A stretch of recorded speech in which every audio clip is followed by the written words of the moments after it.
Hi, everyone. If you can be seated for the Getting Paid Legal Strategies for the Contractors is about to start.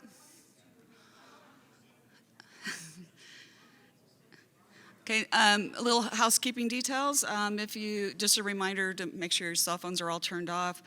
If you need a CEU credit for this course, make sure your badge is scanned and there's paperwork in the back that will help that. And I will introduce the speaker and we can get this going. So Ben Lowenthal is our guest speaker today, and he is an associate with Atlanta-based law firm Hendrick, Phillips, Salzman, and Siegel, and is a licensed lawyer in the states of Georgia and New York. Ben received his undergraduate BS from the University of Georgia and his JD and LLM in environmental law from the Elizabeth Haub School of Law at Pace University.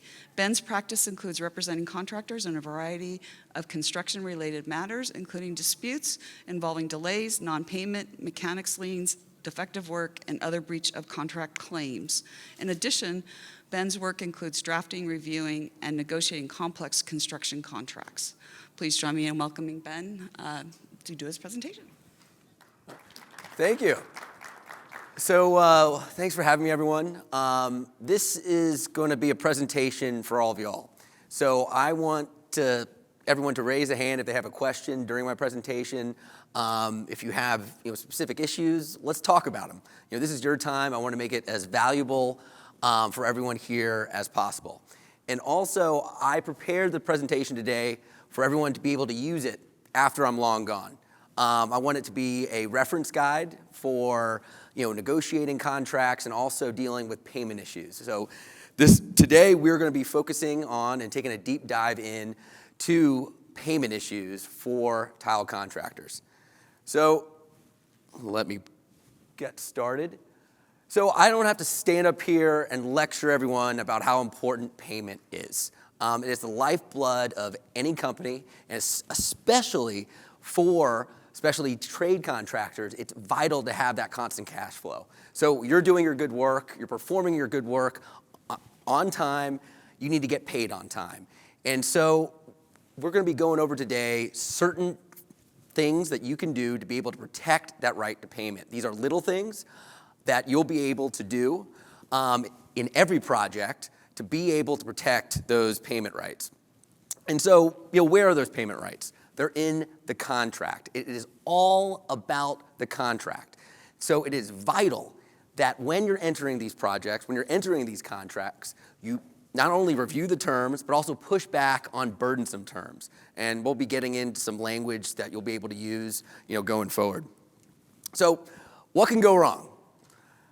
Everything can go wrong. I am in the business of doom and gloom. I look at the worst case scenarios, and that's what we deal with in our litigation that we're currently in for our specialty trade contractors across the country. So these issues don't happen all the time, but when they do, they explode. And I like thinking of every construction contract, every construction project as a minefield. And you never know when you're going to step on some issue or step on some mine is going to completely explode. And these are kill the company type issues that we are working to protect. We found that there's some reoccurring patterns that we see that, that for the most part tend to blow up more than the others.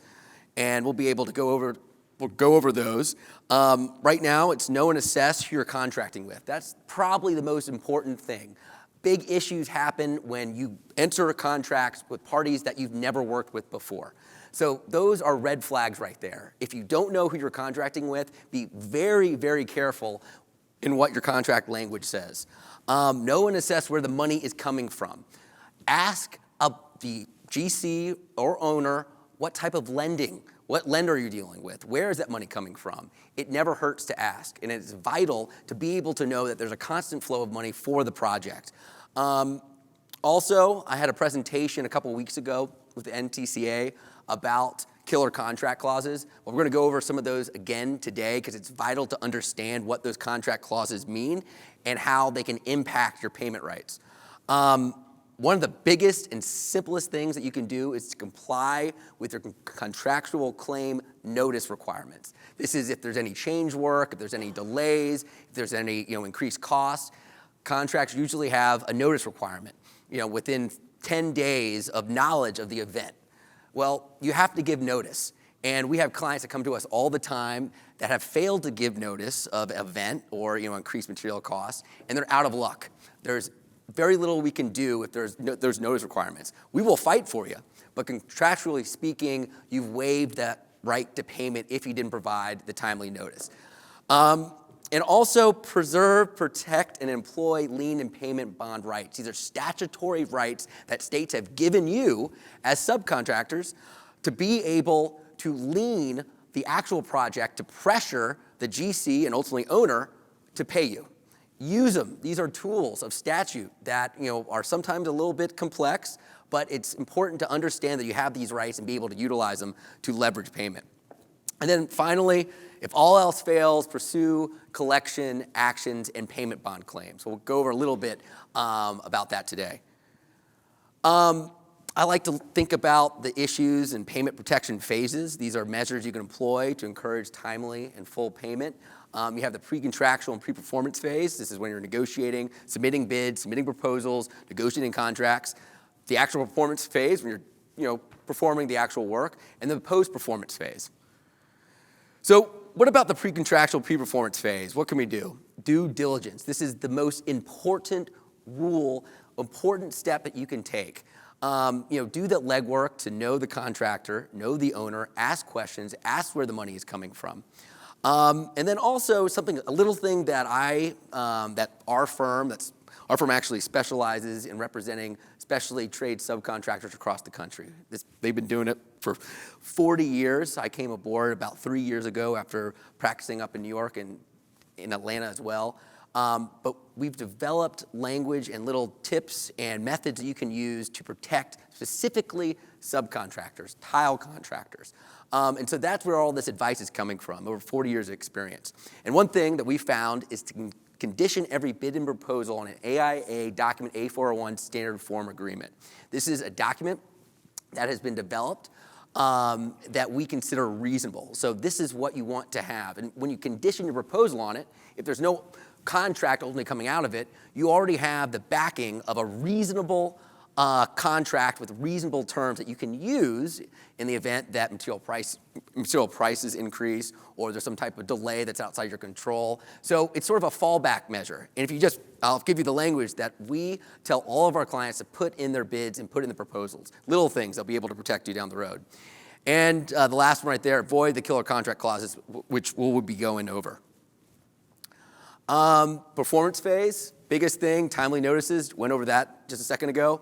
Proper change order work, make sure that you're not performing work without a written change order in place if the contract requires a written change order, and preserve your lien and bond rights. This is, completing pay apps with lien waivers, and then also, if you have a pay app with a lien waiver, timely filing affidavits of non-payment, basically saying, I signed a lien waiver, I haven't been paid in 60, 90 days, so here's the affidavit that I'm saying that I still haven't been paid. So the GC can't go back and say, look, you waived your right to payment. We'll get into that a little bit later. Post-performance phase, this is recording your lien rights, bringing payment bond claims, formal collection actions, and leverage the warranty. This is a big item that we have used very successfully to be able to pressure payment. You look at manufacturer's warranties, you look at your warranty. If there is language in there that conditions the warranty on full and complete payment, the warranty is no good unless you've been paid in full. So I'll go into some language that we can use to be able to put into your warranty. And if you don't have it, put it in your warranty today, because we can utilize that to be able to pressure payment, and we've been very successful, more successful than paying attorneys, $1 million an hour to litigate the claim. Be able to use some of these things like leveraging the warranty to get payment are items that you can use to successfully get paid without spending a ton of money. First rule of contracting, like I've said before, know and assess who you're contracting with. This seems so simple, but for any project that you haven't worked with the owner or GC before, make sure to do that due diligence. No, ask the questions. Where's the money coming from? This is the contractor factor, the investigation, because it will pay dividends down the road if you do your legwork now when you're negotiating the contract and looking to go into the project. Like I said before, fully assess who you're working with. Even if you perform fully and flawlessly, you're no better than the weakest link in the contract claim. So every party, the other trades, the other subs, the owner, the GC, if one link, one bad apple in all of that bunch, it can completely, screw an entire project. So you want to know the other parties. You want to know the other trades. And your payment depends on, the performance of all the parties. So know who you're working with. And this is the second rule here, know where the money is coming from. This is vital for, payment. Ask where the money is coming from. If you're working with a GC, working directly with the owner, what type of lending is going on? What can you expect? These are questions that you should be asking if you're not asking already. And sometimes they won't give it to you. There's not necessarily a contractual obligation to give it to you, especially when you're dealing, with, GCs. But ask. It's important to ask. Okay. Oh, I want to go back real quick. One thing that we tell all our clients to do is, ask whether there's a payment bond or other security on the project beforehand, especially for public projects. We're doing some bond claims right now for some, federal projects out in Texas, and we're utilizing those payment bonds to be able to leverage payment. So know where the security is, get a copy of any bonds that are on the project. It's important to ask and keep them in your back pocket when you're down the road and waiting on hundreds of thousands of dollars in payment for the work that you've already performed. Already talked about this a little bit. Know where the money is coming from. Also one thing, any documents incorporated by reference in the contract, know about those. And also avoid conditions on payment flow that are not within your control. We'll talk a little bit about this, a very important pay if paid provision. You don't want to be sitting there and have your hands tied and, not be able to get paid even though you perform work fully, completely, and timely. So that's some of the big ones to be able to look after. Bidding, like I said before, put that language in all your bids. Simple stuff that can pay dividends down the road. Bid is conditioned on the AIA document A401 standard form agreement between contractor and subcontractor. So what does this mean? This means that when you get a bid, and there's potentially no other contract associated with it, when it's accepted, your work is conditioned on this reasonable contract form that gives you contractual rights that you may otherwise not have had. It is simple stuff that you can do to be able to protect you down the road. And also the AIA documents are the reasonable documents that have been, the industry standard. Similarly, consensus documents, their consensus docs are the same way. They're reasonable. You can put that in there as well. These are the killer contract clauses, and we call them killer because they can kill companies. These are the vital, most important contract clauses that you want to look at when you're negotiating and reviewing contracts. Contingent payment clauses, material price escalation clauses, change order work, back charges, really important, payment terms, contractual notice requirements, and waiver and releases. So these are the really important contract clauses that we're want to look to when we are reviewing a contract in regards to payment rights. It doesn't matter how small the print is. If you sign a contract, you're going to be held to it. So, incompetent or not being able to read it or anything is absolutely no excuse. You're going to be held to the terms no matter how bad they are. So it is vital to be able to know what those contract clauses are saying.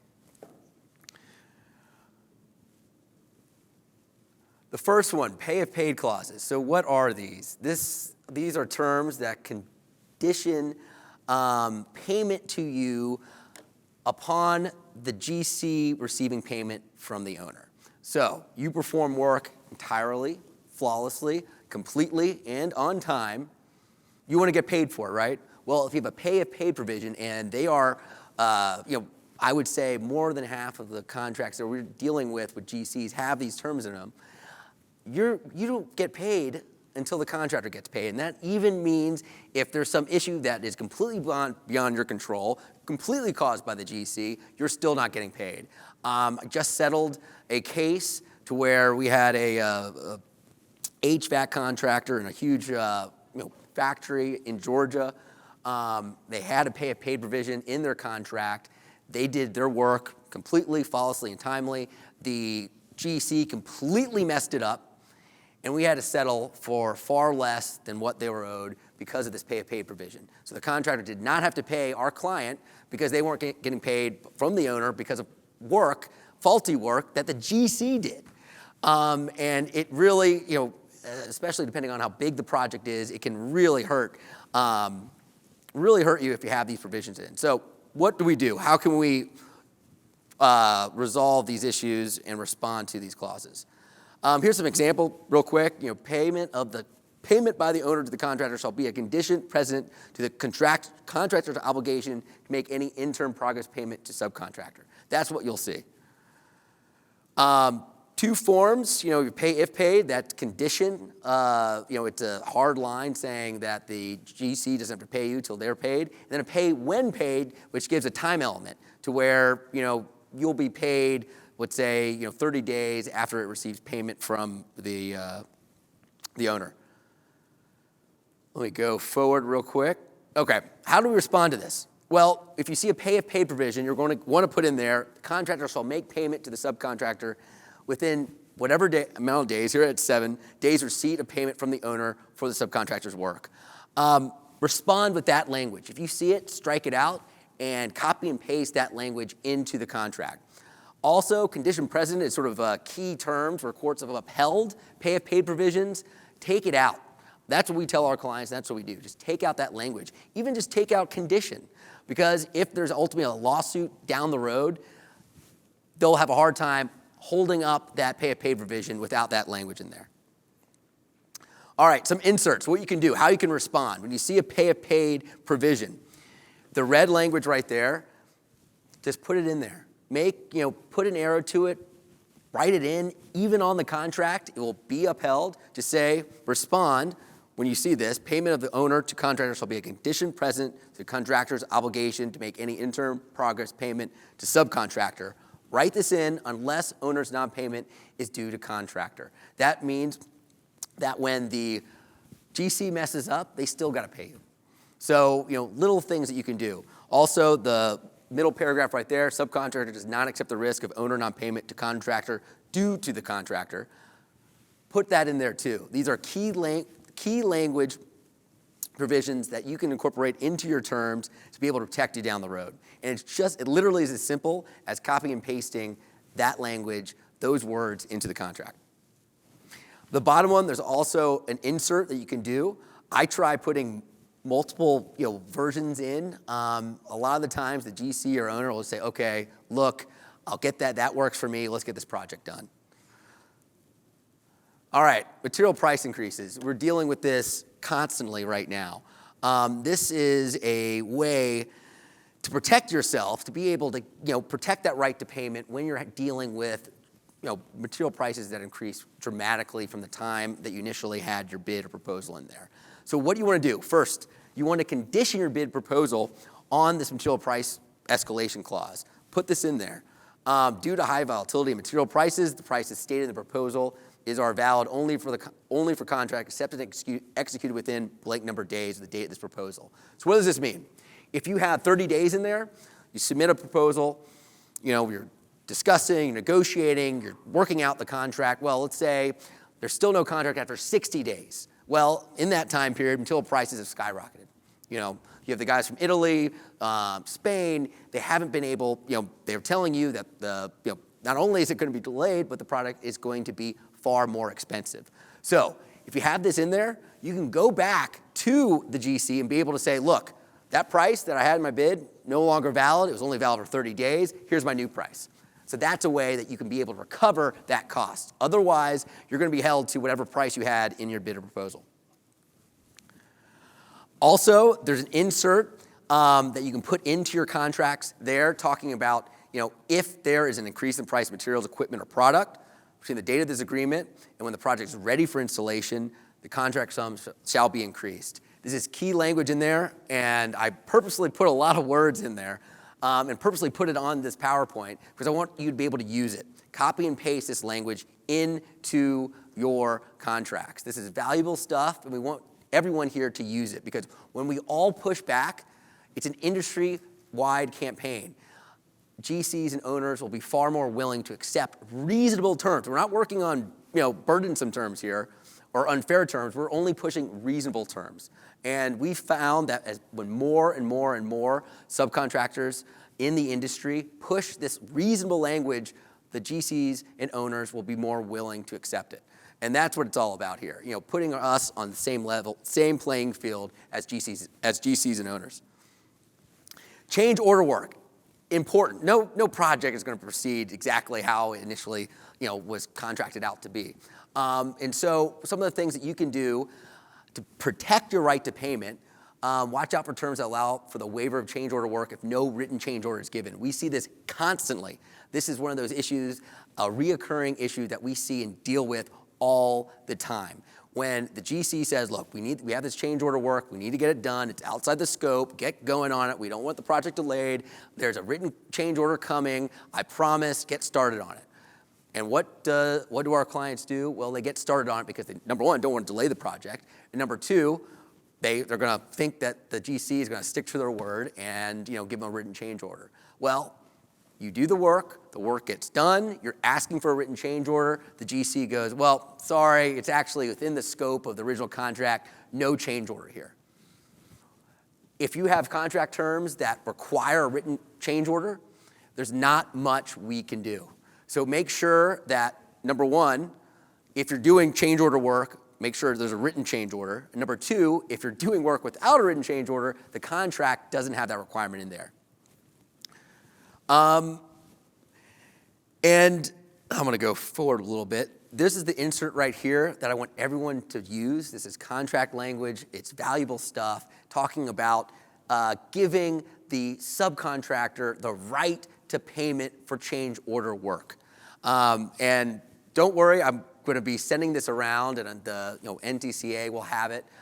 This is contract language that we want everyone here to use, and it's valuable stuff. Back charge here. We see this all the time, looking at deductive back charges for work, for issues that weren't raised. You have a GC who, is getting heat from the owner. You performed your work, but they go ahead and issue deductive back charges way after the event. In the middle of, litigation right now with a, specialty roofing contractor down in the Florida Panhandle. We performed the work. No issues were raised on the project until a year after completion, after substantial completion. They hit them with hundreds of thousands of dollars of these back charges. Where are they coming from? Who knows? But the contract did not have a time element in there to require the GC to submit notice of a back charge within 5 days of the event. Well, if you have this language in there, that has a requirement for the GC to give you notice of the back charge, so they can't come way after the fact and hit you with deductive back charges. This is sort of a way to protect your right to full payment without the GC coming back and trying to claw down whatever they might owe you. Really important, we see this all the time. Put that language in there. This is an automatic copy and paste for us, for all of our client contracts. Non-payment terms. You want to condition payment on non-payment on interest and attorney fees. I can't afford, I was actually talking to a friend this morning before I came here. He has some issue with his house. There's some flooding going on. He asked if I could help him. He's going to probably get sued on it. I told him, look, I can't afford me. I don't want you to have to pay me here. I'm going to give you some references. You don't want to be able to be on the hook for expensive attorneys. So put this language in there. Sometimes it is not accepted, but at least put it in there. These are reasonable terms. Most of the time the GC or owner will have interest and attorney's fee provisions, but put it in there for you too. You know, also, the last sentence there, subcontractors shall not be required to continue work if not paid. Simple stuff. It sounds reasonable. It is reasonable. Put it in there at the beginning. And we're still talking about the pre-performance phase here with all these killer contract clauses. These are important, steps that you can take when you're, negotiating these contracts. So it is vital to get it in there because the payment terms ultimately are dependent on what contract language you have. We'll be getting into, for projects you're already under a contract in, we'll be getting to steps you can take a little bit later on. Notice requirements here, I can't repeat this enough. Give the notice. Have some guy in your company who has the responsibility to understand the notice requirements. When is the notice required? To whom must the notice be sent? And must the notice contain any specific language, specific content? Have it in there, put sticky notes all around the computer or any project or on any bulletin board to be able to know and understand when those notice requirements are. Because if you don't make those notice requirements, you won't be able to guarantee that you'll be able to get paid for material price increases, change order work, all of that. Also, one of the biggest things, make sure that you condition the notice on your knowledge. This is right here a very, very tight 2-day, 48-hour notice requirements after the subcontractor's first observance of giving the facts, giving rise to the claim. If you don't give notice within that time period, you're out of luck. This one is good because it is tied to your knowledge, and I'll get to this slide right here. Make sure that the notice event is triggered upon your knowledge of the event or the occurrence. A lot of the time, it's just tied to the event and occurrence yourself, and you're out of luck. If it happens, you don't even know about it. You couldn't have known about it, but still, if you hadn't given that notice requirement within 48 hours, you're out of luck. I can't say it enough. Just make sure you give those contractual notice requirements. Waivers and releases. This is one of those big things that you'll see that we almost say is a deal breaker. Watch for prospective lien waivers. This is saying you're signing a contract, agreeing to a contract, and you're saying, I will not bring any lien or bond claims no matter what. That is a deal breaker for us. You have this right. You have this statutory lien right for most of your projects across the country. They're state-specific, but you need to utilize those, protect yourself for payment. And if you don't get paid after your work, have those in your back pocket to be able to threaten those and leverage your lien and payment bond rights. These are rights that you have.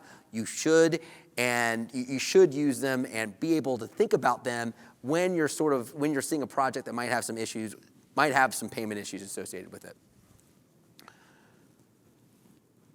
Okay. This is what we see here. Subcontractor does hereby release and forever discharge contractor of and from any and all manner of claims, demands, and causes of action whatsoever. This is what we'll see. Do not sign that language. What we can do here, this is a way to negotiate, say, but accepting those claims previously identified in writing which remain unresolved. This is sort of a negotiation response that you can have. If they say they won't take out that language, well, hey, put that language in there, saying, look, I'm not waiving anything that I'm giving you notice of. It's simple as that. That's just one of the ways that we've been able to successfully negotiate reasonable contract terms instead of having this extremely, extremely burdensome language in the contract. Okay, we're going into now some of the performance and post-performance phase items that we talked about to be able to protect your right to payment. First thing, liens. We're talking about them. What is it? Security interest in improved real property. So it's actually a lien or deed, similar to a security deed on the actual property itself. This is an owner issue. And the state statutes, these lien statutes, give you the right to put essentially a security deed when you're not paid on the actual property itself. We put liens that we file and record claims and liens all the time. We get calls from pissed off owners. They say, what the hell? What are you doing? I've already paid the contractor. They should have paid you. Our response, look, we have this right. We're utilizing it. I'm sorry, but you need to push the contractor to to pay us. And a lot of the time, what the owner will pay you and then bring claims against the GC. Just a way to be able to leverage your payment rights. You can go after not only the GC, but also the owner itself through these statutory lien rights. What is it good for? Security for payment. It's able to put on the property to be able to ultimately be held until you get paid. It's your piece of the rock. You're literally taking a little piece of the property for yourself, and it's going to be on there until you get paid. So important to use it. How do you ultimately get paid for that lien? Well, you have to foreclose the property, literally a selling of that property. I have never gotten to that point to where we go down out to the actual property. You have the sheriff go out there. There's an actual foreclosure event. Why haven't I ever been there? It's because the owner will pay you before you get there.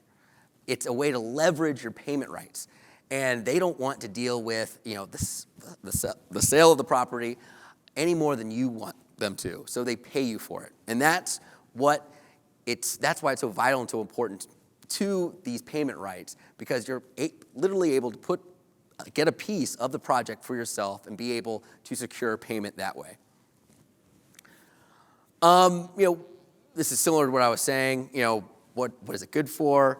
The practical value, the security, creates leverage, and encumbers the title to the property. So it's going to be on the title. It's literally in the deed records, the property records of the county. That lien right there. And so anyone who, if you have the owner trying to sell the property at all, it's not going to be sold until that lien's off. And so how do they get that lien off? Well, they pay you for it. Payment bonds. So we bring payment bond claims all the time. It's another form of leverage for payment. What is it? It's a contractual undertaking by a principal and the surety, which is usually a corporate insurance company, to assure that claimants, our work, receive payment for the labor, materials, and services. Every project, even private projects, ask if there's a payment bond associated with it. This is going to be a payment bond between the contractor, between the GC and owner. Get it, keep it in your file, and keep it with you until you get fully paid on the project. Go to the next slide. What is it good for? Same as a statutory lien, security to assure payment for labor, materials, and services, and you can leverage payment by being able to bring an action against the surety itself. So this is the insurance company that the GC had contracted with to be able to cover issues of non-payment associated with the work. Use them and bring payment bond claims. It's simple as simple as a notice letter to the actual surety. They'll give a notice requirement in the actual payment bond itself. Follow that. You don't need an attorney. You can do it yourself. Submit a letter, and you'll get a response from the surety. They are obligated to respond to you. They'll do an investigation, and they'll either, number one, deny the claim or pay you for it. If they deny the claim, you can bring a formal legal payment bond action. There are time limits associated with it, usually about a year or so after completion of the project, so keep that in mind. But keep these, keep payment bond and lien rights in your back pocket to be able to use. Lien waivers, so avoid death by waiver. So a lot of the times with the pay apps, you'll say that I waive my rights to any liens or payment bond claims. Well, you got to submit it with your pay app. Be able to, respond by saying I have still not gotten paid after a certain period of time. So whatever pay app you have with a lien waiver, take notice of it, mark the date, and know when you need to respond to the GC or the owner, telling them that you still have not been paid for the work. This goes to affidavits of non-payment. It's a form that acts to cancel the lien waiver itself. So when you're submitting a lien waiver, you're saying I've already been paid, even though you haven't already been paid. But if after 60, 90 days or so, depending on the state, if you still haven't been paid, you're required to do an affidavit of non-payment. Literally saying I submitted a lien waiver, I signed it, but I still haven't gotten paid. That protects your rights to payment bonds and lien claims. You still have your contractual right to get paid. That's your contract directly with the GC or owner. But this preserves your statutory lien and payment bond rights as well. It's all about putting as many tools in your pocket as possible to be able to fight non-payment issues. That's what we're looking to do. There's no silver bullet here. There's no one quick solution to get paid. It's limiting your liability and protecting yourself by utilizing contractual rights to payment and these non-contractual rights to payment, which is the statutory lien and payment bond rights. Use it or lose it. This is, like I've been saying before, if you don't utilize it within a certain period of time, it depends on the state, you lose it. You can't utilize these statutory rights. And all the time we get calls from clients saying, look, I haven't been paid, we need some help. Can you do a letter? Can you submit file a lien claim? Or first question we ask, when were you last on the project? 7 months ago. I'm sorry, man. In Georgia, there's a 90-day period, and if you haven't, submitted the lien within those 90 days, you're out of luck. You've lost it forever. It's strict. And so you'll understand what your rights are when you last were on the project, and be able to file and record claims of lien if you still haven't been paid. Otherwise, you lose it and you're stuck with the contractual rights, which can work, but you want to be able to put as much pressure as possible. End of the day, okay, you've gone through everything. You've gone through the whole pre-performance. You've performed. Now you're sitting there. Everything's done. What do you do? Well, last resort is filing a formal action, or a lot of the times arbitration. These are breach of contract claims, lien foreclosure, and bond claims. So this is, you haven't been able to use anything else, be able to bring these. And, don't be afraid to bring these lawsuits too. A lot of the times after you formally file a lawsuit, right after, before the GC or owner really has to put the money into responding, they'll go ahead and pay you. And we see this time and time again. So you can leverage the settlement to be able to get paid. Look, we don't want to pursue this any more than you do. Get us paid. And, it's really standing your ground here. You are doing good work, performing on time, and you deserve to get paid for it. And, that's what your position needs to be when pushing back against these GCs and owners. And then also something that we do, we create creative settlement structuring. This is, we filed a lawsuit. We can say, look, you might be able to use us on some other project. We'll be able to, help you out a little bit on that one. So, you can get creative with it. But you're not going to get paid. You're not going to even be able to do this creative settlement structuring unless you are able to bring these lawsuits when you haven't been paid, when you've exhausted all the other methods of payment. I'm sure you guys are sick of talking about in contracts right now. So let's talk about warranties. Warranties are a very effective way to be able to leverage payment. When I started beginning, I was talking about being able to use the contract clause, but also being able to use the warranty. So look at your warranty. This is both your 1 or 2 year warranty. Also, whatever manufacturer warranty you might have.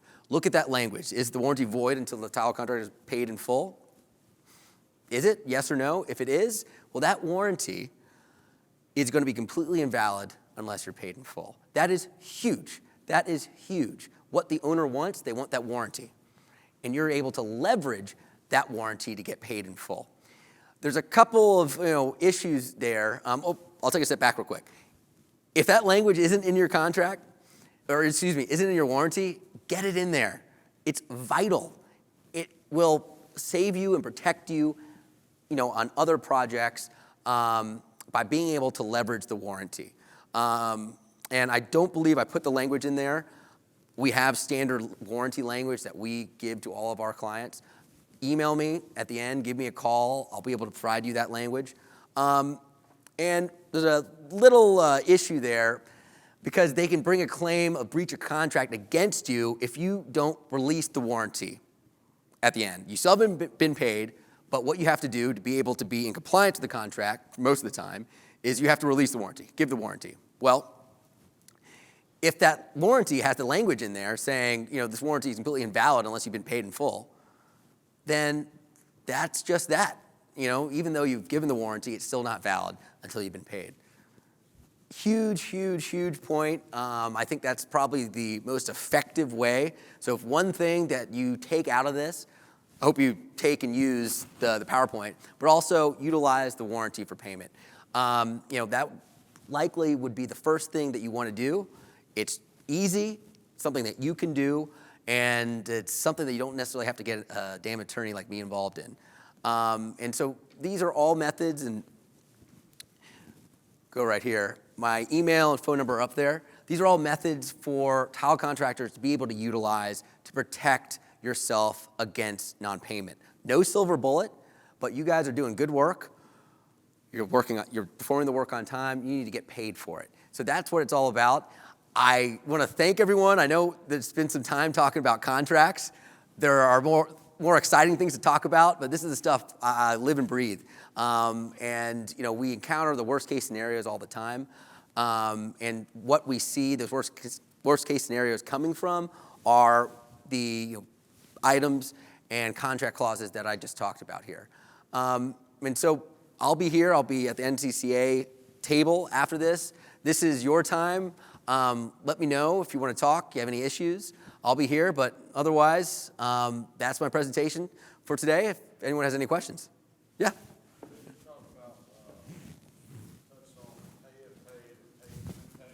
Yeah. And I know there's subtle differences with that, but in North Carolina, we have a general statute that makes pay if paid illegal. Yes. But I don't think the same applies, or we've been told the same doesn't apply to pay when paid. Correct. Well, that's correct. And I had a slide that I went over pretty fast. Let me get back to it. In some states, pay if paid clauses are illegal. They're not allowed. And where was that? And so you'll see that. There we go. There we go. So these states right here, Nevada's one of them. They're unenforceable, illegal.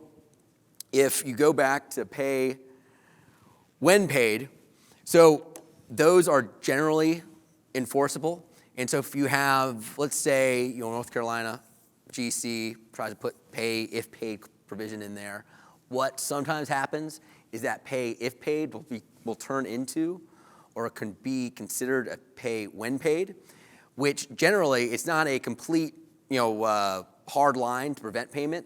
It just ties that payment to a time period itself. So that's the big difference to where, there's not going to be a complete a ban from having to pay you because of the contract. It's just going to say, look, you're entitled to payment even though the GC hasn't been paid. It's just tied to a time period.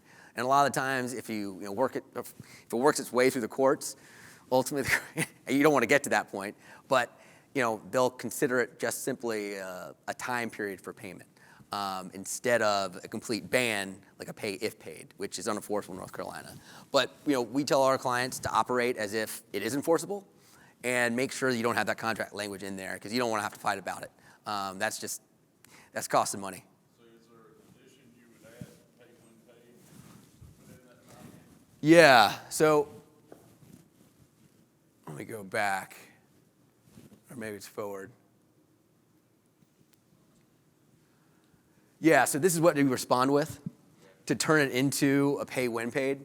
So if you see a pay if paid, payment, receipt of payment from the owner as a condition precedent before the contractor is required to pay the subcontractor, the tile contractor. If you see that in there, nix it out, put something like this in there. That's what we say. That's what we tell our clients to do. Yeah. I got a question. So, 20 years ago, I filed a lien on a residence that we didn't get paid for, and I had another incident where we didn't get paid on another job. But talking to an attorney, he said that I lost my lien rights because I didn't do anything, saying I had to enforce it or something. Once you file a lien, is there anything you have to do? Yeah, that's a good question. So there's a time period. I didn't get too deep into that. There is a time period from having to record the lien after you're done working on the project. there's also a time period, it's usually about a year or so after you actually record the lien to be able to bring an action on the lien, a lawsuit on the lien or arbitration. And that's a lien action against the GC. They're all creatures of statute. It all depends on what the state statute actually says. But most of the time, there is a time period. So let's say you're not paid. It's been 85 days since you last performed work on the project. You had a 90-day period to be able to record the lien. You timely record the lien, just filing it with the county clerk, wherever the project's located, depending on the rules of the state. And then at that point, you have the lien recorded. It's on it's an encumbrance on the title of the property. And then you have a year to actually bring a lawsuit against either the contractor and or the owner itself, a foreclosure action. And so there is a time period on that too. So you want to know where the project's located and the rules of that state. If you don't do that, the lien is invalid? It's useless, yes. So it's pretty strict, but courts have said that, this is a pretty powerful tool that subcontractors have to strictly adhere to the payment provisions. So if you don't file anything within a year, you're not operating pursuant to the statute, you're out of luck. Yeah. So I know if you have these killer contract clauses and you haven't nixed them out, or there's a lot of, especially small time contractors who just don't use a contract. Yeah. So if we do put all these things in and there's no payment and we start putting action into it, it's letters and then eventually get the lawsuit, deposition, court. Typically, where do you see these end up in settling, where they actually pay up, or how far do they get into the process? It's all project specific, and it's dealing with the parties. How we operate to prevent any lawsuit or arbitration. We don't want to get there. That's something of last resort that we use. Settlement usually, and it depends on if you can get that language in there, that the favorable language to protect your right to payment.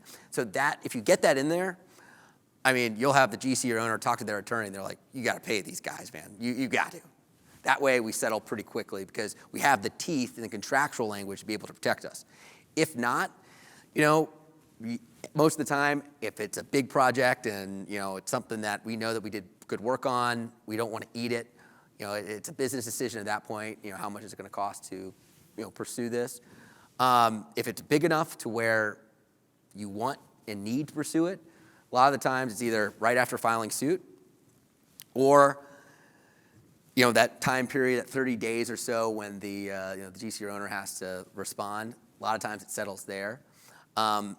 Especially if you have a good attorney that could be able to put what you need in whatever complaint or demand for arbitration. After that, it really depends, and a lot of the times it's just after both sides spend a lot of money, and that's where it will settle. Where they're just they're like, we give up. Only people who won are the attorneys.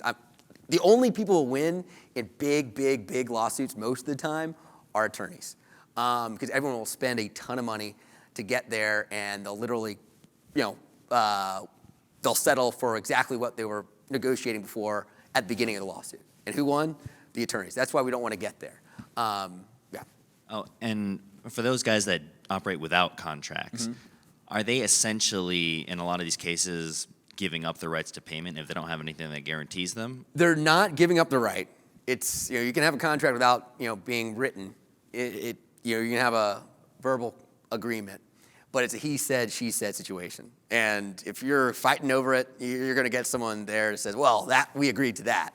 You're like, no, we didn't. So that's why in those, we won't litigate or fight those because it's a circus.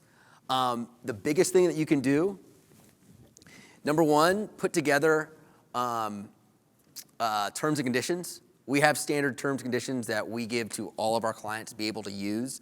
A lot of it mirrors exactly what we were, talking about. Let me see. Here we go. Put that, copy and paste that into your bid. That's, so what happens when you do that? That means that if there's no contract ultimately agreed to or signed by the parties, you're still subject to the terms of that standard agreement form. And it's reasonable for both sides, and you'll be able to utilize that contract language. Because agreement, you can incorporate anything by reference into a bid, and it's accepted, then all that language, all those terms get brought into the agreement itself. So that's the biggest thing there. And I'm telling you, it will help you out if there's any dispute, because you have some contractual teeth to be able to fight back on. I lose a lot of sleep at clients who say, look, we're dealing with this guy a lot. We shook hands. We got it done. They're like, well, how much? They're like, $100,000 like work, $1 million work, and I just lose my mind. And so I know it's not fun to be able to put together a contract, but this is your work, this is your livelihood, and it's vital to protect that. And this is a way to protect it with the right contract language. Yeah. I was told by the media guys to get the microphone. Thanks. So we're a pretty small business. It's just me and my husband. So we work in rural Texas. We don't really deal with GCs. We either are the GC or we work directly with the owner. Just because a lot of people don't want a GC, they think they can do it themselves. Yeah. So how would the AIA document, since it says between contractor and subcontractor, how would that work for us? And then some of the other language, since it's specifically saying to a contractor subcontractor relationship. Yeah, very, very good question. There are AIA forms, and I can follow up with you about what forms you would want to have when you're dealing directly with the owner. Also, the most important thing to protect yourself when you're dealing with the owner is to have terms and conditions associated with any bid or proposal. You can Google terms and conditions online. We have our own language that we've developed over the last 40 years that we use. But if you want to just do it yourself, you can Google it, find it, have terms and conditions, and it's literally proposal, bid, have it signed on the back, literally terms and conditions like you see in any other contract. And it has rights to payment. You don't have to work if you're not paid. There are, when you're dealing with residential owners, there are state-specific requirements that you'll have to have in any type of contract and proposal. So make sure, and I can follow up with you on, I know we have Texas clients that we work with. Off the top of my head, I can't tell you what those are, but make sure you understand those as well. So maybe Google Texas, and this is an attorney telling you to Google something, but we're more than happy to offer it to you. But I know that you don't want to. It's all about getting the most value, and if paying an attorney however many hours isn't value, maybe Google Texas terms and conditions. It will provide value because it won't be perfect, but it will provide some protection. All right, well, please feel free to follow up. I'm here for you all. I updated this presentation this morning, so I know there's one on the coverings page, but reach out to me if you want the updated version. All right, thanks everyone. Yeah.